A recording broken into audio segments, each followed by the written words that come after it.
तो theory exam point of view से बहुत ही इंपॉर्टेंट क्वेश्चन कौन से रहेंगे डेटाबेस मैनेजमेंट सिस्टम में, आज के वीडियो में हम ये कवर करने वाले हैं। अगर इन क्वेश्चंस को आप अच्छे से प्रिपेयर करके जाएंगे तो आपको 90% से अबव आने से कोई नहीं रोक सकता। तो चलिए शुरू करते हैं आज का वीडियो, जिसमें हम देखने वाले हैं डीबीएमएस के इंपॉर्टेंट थ्योरी एग्जाम के लिए क्वेश्चंस। लेकिन वीडियो स्टार्ट करने से पहले कहना चाहेंगे, अगर आप चैनल पर नए हैं तो चैनल को सब्सक्राइब करना ना भूलिए। सीएसआईटी के और इसी तरीके के इंपॉर्टेंट वीडियोस के लिए, सब्जेक्ट के लिए बहुत ही अच्छी प्लेलिस्ट हमारे चैनल पर अपलोडेड है। सी, सी प्लस प्लस, जावा, पाइथन, ऑपरेटिंग सिस्टम, डीबीएमएस और बहुत सारे सब्जेक्ट, कंप्यूटर ग्राफिक्स हो गया, डिजिटल इलेक्ट्रॉनिक्स हो गया, सारे सब्जेक्ट हम यहाँ पर कवर कर रहे हैं। जल्दी से शुरू करने वाले हैं सॉफ्टवेयर इंजीनियरिंग भी, तो हमारे चैनल से जल्दी से जुड़िए और सब्सक्राइब कीजिए जीनत हसन एकेडमी को। चलिए शुरू करते हैं आज का वीडियो, जिसमें हम देखने वाले हैं डीबीएमएस के कुछ इंपॉर्टेंट क्वेश्चन जो आपके एग्जाम में आने ही वाले हैं।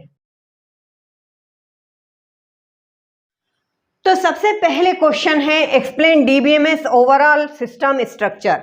अगर हम डीबीएमएस पढ़ रहे हैं तो डीबीएमएस क्या है, उसका जो आर्किटेक्चर है वो पूरा हमें एक्सप्लेन करते आना चाहिए डायग्राम के साथ। एक बहुत ही अच्छा आपकी डीबीएमएस की बुक, जैसा मैंने आपको बताया कोर्स की बुक में प्रेफर करती हूँ डीबीएमएस के लिए, तो एक बहुत ही एक पेज पर जो डायग्राम बनाया हुआ है जिसमें कि डिस्क स्टोरेज बताया गया है, यूजर लेवल, लॉजिकल लेवल, बहुत अच्छे से सारे कंपोनेंट एक्सप्लेन किए गए हैं। अगर आप उस डायग्राम को आपको यहाँ पर समझाना है, ओवरऑल स्ट्रक्चर को, छोटा वाला 3 लेवल आर्किटेक्चर नहीं पूछ रहा है, ये हमसे ओवरऑल सिस्टम स्ट्रक्चर पूछ रहा है, तो इसको हमें वो बड़ा वाला जो बड़ा वाला डायग्राम है वो यहाँ पर हमें एक्सप्लेन करना है। ठीक है, तो explain DBMS overall system structure, ये पीजी स्टूडेंट के लिए तो बहुत ही इंपॉर्टेंट है। यूजी के लिए हो सकता है 3 लेवल आर्किटेक्चर ज़्यादा इंपॉर्टेंट रहे, लेकिन अगर बीटेक कर रहे हैं तो फिर ये इंपॉर्टेंट है। बीसीए वालों के लिए 3 लेवल आर्किटेक्चर ज़्यादा इंपॉर्टेंट है। ठीक है, तो ये वाला हम, चूंकि बीसीए के बाद तो हम एमसीए करेंगे, तो हमें ये वाला बीसीए अगर हम कर रहे हैं तो बीसीए में भी हमें ये वाला स्ट्रक्चर पता होना चाहिए। Explain different types of database user, ये तो आना ही आना है आपको। एक बहुत ही इंपॉर्टेंट क्वेश्चन है, यह आपसे पूछ लिया जाएगा कि कितने टाइप के यूजर होते हैं, या फिर आपसे ये जो नेक्स्ट क्वेश्चन है, who is DBA, explain role and responsibilities of DBA. तो ये वाला क्वेश्चन और ये वाला क्वेश्चन दोनों ही इंपॉर्टेंट है, इन दोनों को मर्ज करके भी दे सकते हैं। तो यहाँ पर हमने पूरी प्लेलिस्ट अपनी डीबीएमएस की बनाई हुई है, कुछ टॉपिक हम आगे भी कवर करने वाले हैं। अगर आपने नहीं देखे तो जल्दी से जाके डिस्क्रिप्शन में लिंक मिल रही है, सारी प्लेलिस्ट वॉच कीजिए और डीबीएमएस में अच्छा स्कोर कीजिए। नंबर 4 पर है, list the disadvantage of file processing system या फाइल सिस्टम। तो इसके साथ एक क्वेश्चन और प्रिपेयर हो जाएगा आपका कि डेटाबेस मैनेजमेंट सिस्टम क्या होता है, राइट, और इसके एडवांटेज क्या हैं, क्योंकि फाइल सिस्टम के जो डिसएडवांटेज हैं वही डेटाबेस मैनेजमेंट सिस्टम के क्या हैं, एडवांटेज हैं। ठीक है, तो यहाँ पर हमको दोनों ही क्वेश्चन कवर कर लेना है। Question number 5, explain 3 level architecture. जैसा कि मैंने आपको बताया यूजी में तो ये बहुत ही इंपॉर्टेंट है, हो सकता है पीजी में भी कभी आ जाए कि 3 लेवल आर्किटेक्चर ऑफ डीबीएमएस को समझाइए। नेक्स्ट, एक्सप्लेन डिफरेंट व्यूज, जो हमारे व्यूज होते हैं फिजिकल, लॉजिकल और यूजर व्यू, वो यहाँ पर नीट डायग्राम के साथ आपको एक्सप्लेन करना है। और इसी से लगा हुआ एक और क्वेश्चन है कि explain data independence and its types. Data independence कितने टाइप्स की होती हैं, इससे आप क्या समझते हैं, इसको एक्सप्लेन कीजिए डायग्राम के साथ। Question number 7, what is functional dependencies, explain with example.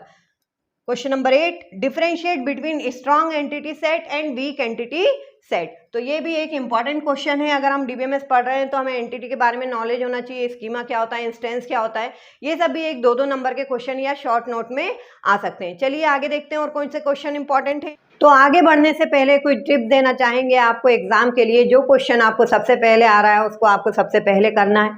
ठीक है, क्वेश्चन का जो आप डालते हैं answer number 1, answer number 2, question उतारने की जरूरत नहीं है कॉलेज लेवल पर।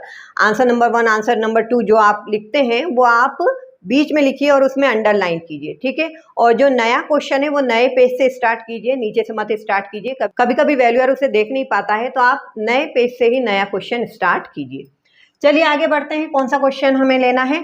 Explain generalisation and specialisation. क्या होता है डीबीएमएस में जनरलाइजेशन, स्पेशलाइजेशन, पूरा डायग्राम के साथ आपको यहाँ पे एक्सप्लेन करना है।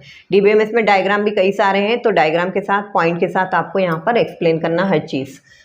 Question number 10, explain about data dictionary, meta data, schema क्या होता है, सब स्कीमा क्या होता है, इंस्टेंसेस क्या होते हैं, ये सब आपको पता होना चाहिए। डीबीएमएस पढ़ रहे हैं तो 2-2 नंबर के क्वेश्चन में या शॉर्ट नोट में लिखने के लिए आ सकता है। Explain about entity relationship model, ये यूजी के पॉइंट ऑफ व्यू से तो बहुत ही इंपॉर्टेंट है, लेकिन पीजी में आपको ऐसा नहीं पूछेंगे कि ईआर डायग्राम को या ईआर मॉडल को समझाइए। वो आपको एक इम्प्लीमेंटेशन के लिए एक एग्जांपल देंगे। जैसे सपोज उन्होंने बोल दिया कि एटीएम के लिए आप ईआर डायग्राम बनाइए, या फिर कोई लाइब्रेरी मैनेजमेंट सिस्टम के लिए ईआर डायग्राम बनाइए। तो एक इम्प्लीमेंट लेवल पर हमसे पीजी लेवल पे, एमसीए और एमटेक लेवल पे पूछ सकते हैं, लेकिन यूजी लेवल पे तो आपको ये पढ़ के जाना है बहुत अच्छे से ईआर डायग्राम। वैसे भी डीबीएमएस अगर हम कर रहे हैं और कंप्यूटर साइंस के स्टूडेंट हैं तो एंटिटी रिलेशनशिप मॉडल तो हमें आना ही चाहिए। प्रोजेक्ट आगे चल के बनाते हैं तो उसमें भी हमें इसकी आवश्यकता पड़ती है। Explain integrity constraint, different type के इंटीग्रिटी कंस्ट्रेंट क्या होते हैं, डोमेन कंस्ट्रेंट क्या होता है, की कंस्ट्रेंट क्या होता है। इसके लिए हम एक और वीडियो अपलोड करने वाले हैं। डिफरेंट टाइप्स के कंस्ट्रेंट्स जो होते हैं, क्या होता है इंटीग्रिटी कंस्ट्रेंट और क्यों यूज किए जाते हैं हमारे डीबीएमएस सिस्टम में। 13 discuss abstract view of data with diagram. 14 number पे है what is join, explain its types. या पूछ सकते हैं इनर जॉइन आउटर जॉइन में क्या अंतर है, इनको समझाइए। इस तरीके से भी क्वेश्चन पुटअप किया जा सकता है। क्वेश्चन नंबर 15 है व्हाट इज नॉर्मलाइजेशन। अब भाई डीबीएमएस पढ़ रहे हैं तो नॉर्मलाइजेशन के बिना आगे बढ़ेंगे क्या, नहीं। नॉर्मलाइजेशन से एक क्वेश्चन तो आएगा ही आएगा, यूजी और पीजी दोनों ही लेवल पे आएगा, ठीक है।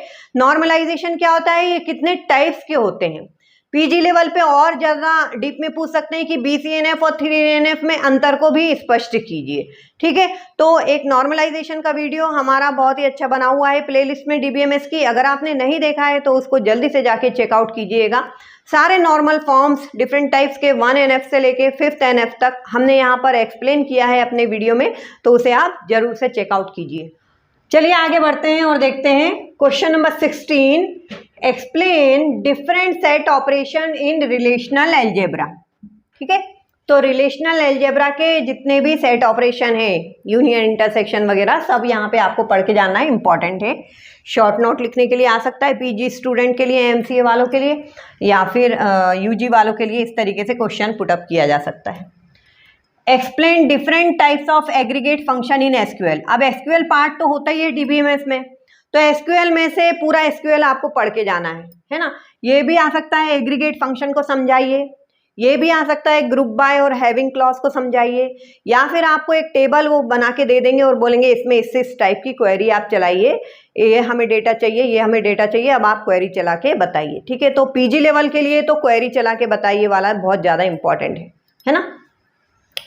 What is redundancy? Explain anomalies in relational algebra। जो anomalies की यहाँ पे बात हो रही है, जो हमने आपको बताया इंसर्शन, अपडेशन, डिलीशन एनोमलीज, जिसके कारण हमें नॉर्मलाइजेशन की आवश्यकता पड़ती है। तो इसका क्वेश्चन पुटअप किया जा सकता है कि कितने एनोमलीज के टाइप्स होते हैं, या इंसर्शन, अपडेशन, डिलीशन एनोमलीज को समझाइए, ऐसा आपको क्वेश्चन पुटअप किया जा सकता है। या पूछा जा सकता है कि नॉर्मलाइजेशन की आवश्यकता हमें क्यों होती है, तो उसमें भी आपको डिफरेंट टाइप के एनोमलीज को समझाना है। रिडंडेंसी को दूर करने के लिए, रिडंडेंसी के कारण ही ये एनोमलीज होती हैं और इनको दूर करने के लिए ही नॉर्मलाइजेशन किया जाता है। Question number 19, explain about view serialisability. ये भी इंपॉर्टेंट क्वेश्चन है, व्यू सीरियलाइजेबिलिटी। शॉर्ट नोट लिखने के लिए आ सकता है ACID property, shadow copy scheme, RAID, है ना, two phase locking protocol, time stamp protocol. ये कॉन्करेंसी कंट्रोल में हम पढ़ते हैं डीबीएमएस में। अगर पीजी में तो होता ही होता है, लेकिन बीसीए वाले अगर बच्चों आपके सिलेबस में ये कीवर्ड शामिल हैं तो आपको ये पढ़ के बिल्कुल ही जाना है। रेड भी इंपॉर्टेंट है, एसिड भी है, two phase locking protocol, time stamp protocol, tree protocol भी एक होता है, वो भी इंपॉर्टेंट है। फिर है 21, explain object oriented database and multimedia database. Syllabus में है ये कीवर्ड, तो पढ़ के जाइए, आता है इसमें से एक क्वेश्चन। मल्टीमीडिया डेटाबेस या ऑब्जेक्ट ओरिएंटेड डेटाबेस क्या होता है, क्या इसके एडवांटेज है, आपको अच्छे से यहाँ पर एक्सप्लेन करना है। तो आगे बढ़ते हैं, डीबीएमएस के और क्वेश्चन लेते हैं जो कि बहुत इंपॉर्टेंट है आपके एग्जाम पॉइंट ऑफ व्यू से। अगर आपके सिलेबस में, क्योंकि हम एमसीए को पढ़ा रहे हैं इसलिए हमें एमसीए का ज्यादा पता है, तो एमसीए में तो ये है ही नहीं, लेकिन बीसीए वाले बच्चे और बीटेक वाले बच्चे जरा देख लीजिए अपने सिलेबस में। अगर लास्ट यूनिट में आपको ये टर्म मिलता है B+3, तो पढ़ के जाइए, आने वाला है। एक्सप्लेन हेज बेस इंडेक्स आने वाला है, ठीक है। What is data fragmentation, most important for PG student. ठीक है, एमसीए एमटेक में आता है डेटा फ्रेगमेंटेशन और इसके टाइप वर्टिकल और हॉरिजॉन्टल, इसको समझाइए। Differentiate between DBMS and RDBMS, UG plus PG दोनों के लिए इंपॉर्टेंट है। डीबीएमएस और आरडीबीएमएस में क्या अंतर है, हमारा वीडियो अपलोडेड है, चेकआउट कर लीजिए। 25 एक्सप्लेन कोड्स 12 रूल, सिलेबस में लिखे हैं कोड 12 रूल, अभी वीडियो अपलोड किया है। आरडीबीएमएस कोई सिस्टम कब होगा, इसके लिए कोड ने 12 रूल दिए हैं, एक्चुअली 13 रूल दिए हैं, एक 0 रूल भी है, लेकिन 1 से लेकर 12 तक 12 रूल है, तो इसे जनरली कोड 12 रूल के नाम से जाना जाता है। तो पढ़ के जाइए, इंपॉर्टेंट है ये क्वेश्चन। अगर आप करके जाते हैं, मैं गारंटी दे रही हूँ आपको डीबीएमएस में पास होने से कोई नहीं रोक सकता, एक बार में आपका पेपर जरूर क्लियर होगा। तो stay tune with Zeenat Hasan academy. Video को जितना अच्छा रिस्पॉन्स देंगे उतने अच्छे वीडियो इस चैनल पर आपको मिलेंगे। तो वीडियो को लाइक करना नहीं भूलिए, अपने दोस्तों के साथ शेयर जरूर कीजिए। Thanks for watching Zeenat Hasan.